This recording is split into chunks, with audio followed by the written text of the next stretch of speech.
नमस्कार आदाब, आप देख रहे हैं द जस्टिस हिंदी। खबर बरेली से है, जहां बढ़ती गर्मी के बीच बच्चों में डायरिया और संक्रामक रोगों के मामलों को लेकर स्वास्थ्य विभाग पूरी तरह अलर्ट मोड में नजर आ रहा है। जिला अस्पताल प्रशासन ने हालात को देखते हुए तैयारियां तेज कर दी हैं, ताकि जरूरत पड़ने पर मरीजों को तुरंत इलाज मिल सके और किसी भी तरह की परेशानी का सामना न करना पड़े। दरअसल जिला अस्पताल के सीएमएस ने अस्पताल की व्यवस्था और बच्चों के स्वास्थ्य को लेकर जानकारी देते हुए कहा कि बच्चों के वार्ड में जितनी भी जरूरी तैयारियां होनी चाहिए थी, उन्हें पूरा कर लिया गया है। अस्पताल प्रशासन ने इस स्थिति को गंभीरता से लेते हुए पहले से ही सभी व्यवस्थाएं मजबूत कर दी हैं। सीएमएस ने बताया कि अस्पताल के सभी फिजिशियन और डॉक्टरों को अलर्ट मोड पर रखा गया है। इसके साथ ही पूरा मेडिकल स्टाफ भी तैयार है, ताकि किसी भी आपात स्थिति में मरीजों का तुरंत इलाज किया जा सके। उन्होंने कहा कि अस्पताल में पर्याप्त संख्या में बेड उपलब्ध हैं और डायरिया से संबंधित सभी जरूरी दवाइयां भी पर्याप्त मात्रा में मौजूद हैं। इसके साथ ही सीएमएस ने बच्चों में बढ़ रहे डायरिया के मामलों को लेकर एक अहम जानकारी भी साझा की। उन्होंने कहा कि अधिकतर मामलों में डायरिया दूषित पानी पीने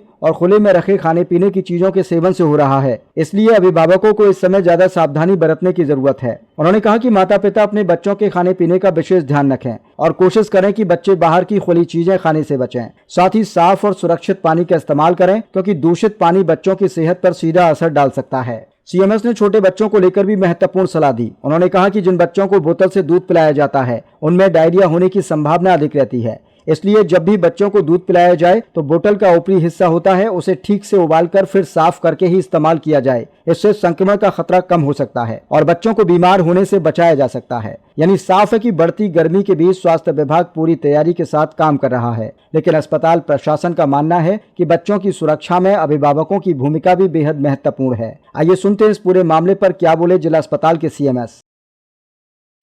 सर, हीट वार्ड का आपने निरीक्षण किया है मलेरिया डिपार्टमेंट का, किस तरह की तैयारी जिला अस्पताल की ओर से की गई है, क्या सावधानी बरतनी चाहिए? हीट वार्ड के लिए जो गाइडलाइन आई है शासन से कि जो कोल्ड रूम बनाना है उसमें हमारा एसी और जो स्प्रिंकलर फैन है वो लगा हुआ है। आपने देखा भी है, सीएम साहब भी देख रहे हैं। जो फ्लूइड है हमारे पास पर्याप्त मात्रा में उपलब्ध हैं और जो आइस जेल पैक होते हैं वो भी हमारे पास फ्रिज में रेडी है। अगर कोई भी हीट वेव का मरीज हमारे को हीट वेव का जो हीट रिलेटेड इलनेस का कोई भी पेशेंट हमारे पास भर्ती होता है, उसके इलाज की हमारे पास पूरी समुचित व्यवस्था है और जो भी दवाइयाँ हैं वो भी सब हमारे पास तैयार है और पूरा हमारा इमरजेंसी स्टाफ को भी अलर्ट कर दिया गया है। साथ में जो स्टाफ नर्स हैं और जो भी नर्सिंग स्टाफ है सबको सेंसिटाइज कर दिया गया है। कोई भी मरीज आएगा उसका पूरी समुचित देखभाल की जाएगी और उसका समुचित इलाज को लेकर के बच्चे वार्ड में हमारे पास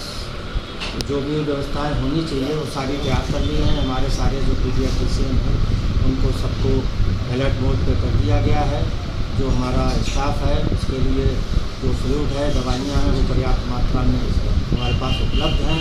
और साथ में जानकारी देना चाहें, बच्चों में जो डायरिया है आजकल खुली हुई खाने पीने चीज़ें और जो दूषित पानी पीने से ज़्यादा होती हैं, इसलिए गार्जियन को थोड़ा सा ये ध्यान रखना है।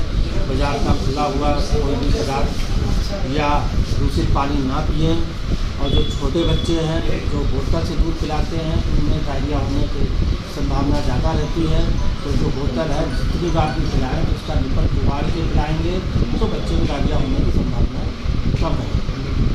किस तरह की और सावधानी बरतनी चाहिए, कितनी तैयारियां जिला अस्पताल में की गई हैं? जिला अस्पताल में हमारे पास 30 बेड हैं डायरिया वार्ड में और जो बच्चों वाले वार्ड में भी हैं। जो हमारे पास दवाइयाँ डायरिया की और जो भी फ्लूइड हैं वो सब हमारे पास पर्याप्त